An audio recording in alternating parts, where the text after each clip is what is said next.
ជាខ្សែអ្វីនឹងមិនមកចងរត់ជើងខ្ញុំជាប់យ៉ាងនេះ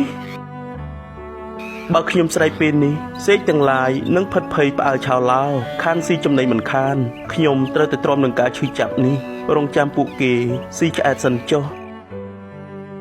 ដល់វេលាសំលមមគិតថាសេកទាំងឡាយស៊ីឆ្អែតគ្រប់គ្រាន់ហើយទើបស្ដេចសេកចាប់ស្រែកយំឡើងយ៉ាងក្រលួចឲ្យជាសញ្ញាដល់ពពួកសេកទាំងអស់ថាខ្លួនមានគ្រោះថ្នាក់ជាប់អន្ទាក់ហើយ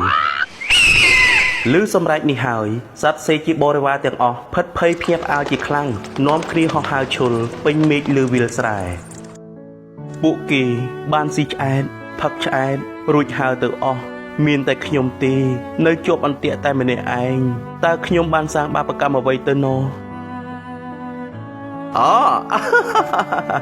ចាប់ឯងបានហើយនេះពិតជាសេកធំជាងគេដែលខ្ញុំចង់បានមែន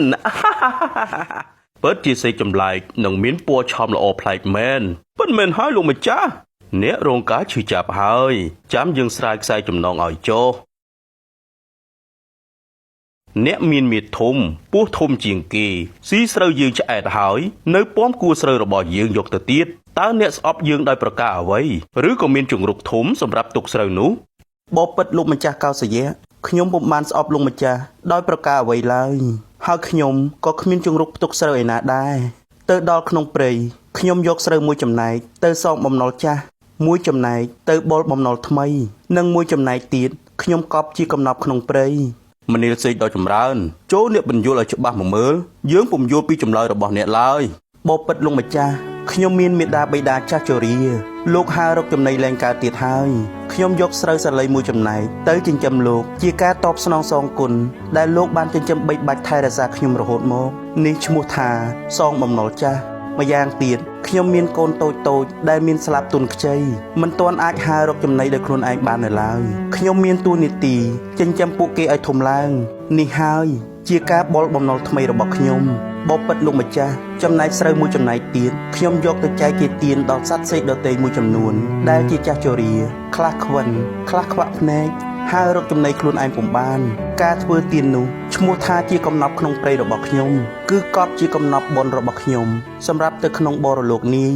មនាលសេកដ៏ចម្រើននេះជាឧត្តមគតិខ្ពង់ខ្ពស់ណាស់សម្រាប់ជីវិតខ្ញុំពុំដែលបានស្ដាប់ឮពាក្យពេចន៍ដ៏ពីរោះយ៉ាងនេះឡើយចូលអ្នកមានសេចក្តីសុខចុះយើងនឹងលែងអ្នកទៅវិញហើយថ្ងៃក្រោយអ្នកមកចុះនាំទាំងបរិវាររបស់អ្នកទាំងអស់មកផងយើងនឹងប្រគល់ស្រូវសាលីនៃផ្ទៃដីចំនួន 1000 អាសម្រាប់ពួកអ្នកមកចឹកស៊ីតាមសេចក្តីត្រូវការចុះយើងនឹងជួបគ្នាទៀតយើងរក្សាមិត្តភាពដ៏យូរអង្វែងនេះតទៅបបិទ្ធលោកម្ចាស់កោសយៈខ្ញុំសូមអរគុណជាអតិបរមាចំពោះចំណីអាហារនិងមិត្តភាពដ៏ប្រសើររបស់លោកម្ចាស់សូមលោកម្ចាស់ចិញ្ចឹមមេដាបិតាថែរក្សាគាត់ឲ្យបានល្អហើយធ្វើបុណ្យដាក់ទានចម្រើនគុណធម៌ទាំងឡាយចំពោះអំណោយដ៏ថ្លៃថ្លាគឺស្រូវស្រែ 1000 អាខ្ញុំសូមទទួលតែ 8 អាគឺគ្រប់គ្រាន់សម្រាប់ពួកយើងទាំងឡាយហើយមនាលសេកដ៏ចម្រើនចូលអ្នកត្រឡប់ទៅវិញដោយសុវត្ថិភាពចុះហើយលួងលោមឪពុកម្ដាយអ្នកដែលកំពុងសោកសៅដោយបាត់រូបអ្នកឲ្យមានសេចក្តីធូរស្រាលវិញផង